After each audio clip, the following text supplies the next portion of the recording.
We are previewing Week 7 in the NFL here at SBR Forum Videos. I'm Peter Loshak. We're talking with returning guest Jeff Grant, sports betting writer from the Bleacher Report. And Jeff, the first game we talked about was very interesting. This one is just one of the classic tough lines that I assigned to you. I assigned to you Jaguars at Raiders. Raiders are a 4-point home favorite, and the Raiders almost beat the Falcons last week, kind of impressively. The Jaguars are off a bye and kind of just looking like, they look like they have one of the worst offenses and defenses in the NFL. So I guess if you think that that last week was not a fluke by Oakland, you might think that the Raiders -4 is a great bet here. If you think that it was sort of like they played above their heads and now they're going to come back to earth, you might lean towards the Jaguars as a dog off the bye. What do you think?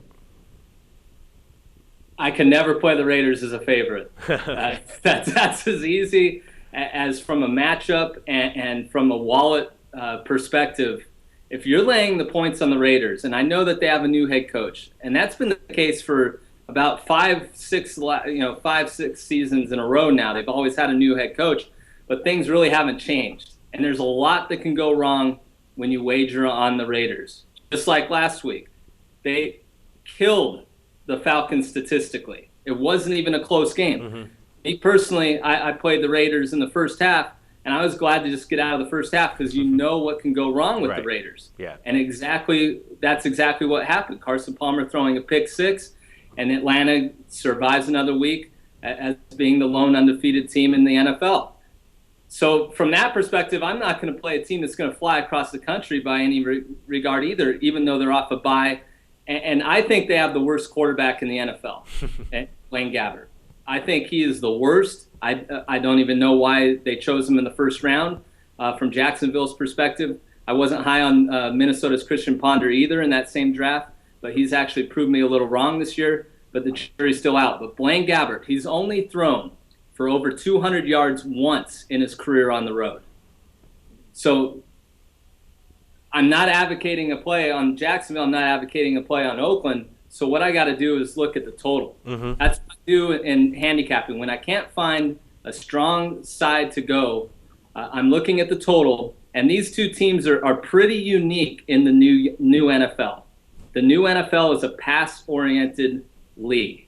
And yes, the Raiders are throwing for a good amount of yards because their offensive line has struggled to block for Darren McFadden.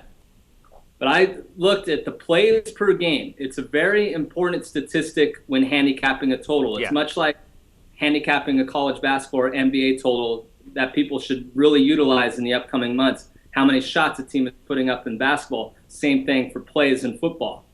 These two teams don't run a lot of plays.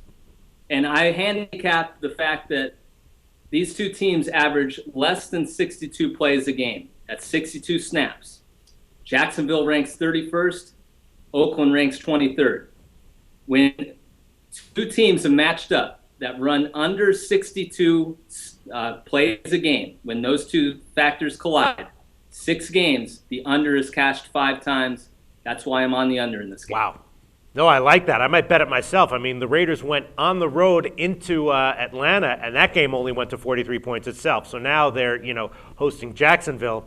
I like it. The under. I guess my only thought is that, as dysfunctional as the Raiders are, the Jaguars seem like they might be more dysfunctional. As you said, they've got maybe the worst quarterback in the NFL.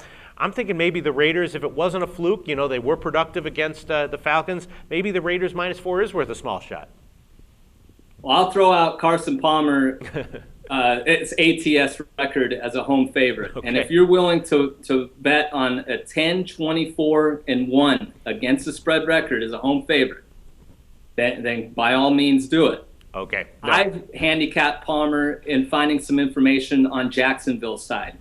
They had a bye week, and this is crucial from a defensive standpoint. They're getting a lot of their players back, and by no means are they one of the better defensive teams in the league. But due to having a bye week, they're going to be able to use their offensive coordinator as somebody to prepare for Carson Palmer. This is important. Their offensive coordinator in Jacksonville spent 8 seasons with Carson Palmer in Cincinnati.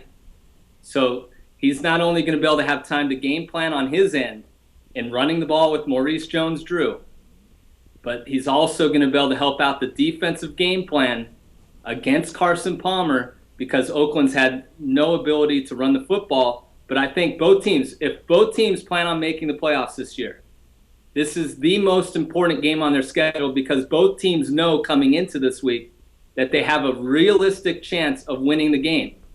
And when that happens with two bad teams that have a chance to win a game and potentially making a playoff push down the road, you don't want to make mistakes. Carson Palmer threw a pick six at the end of last week's game. That's in his mind. That's in the coaching staff's mind. Blaine Gabbert threw the ball more to Chicago than his own players before the bye week.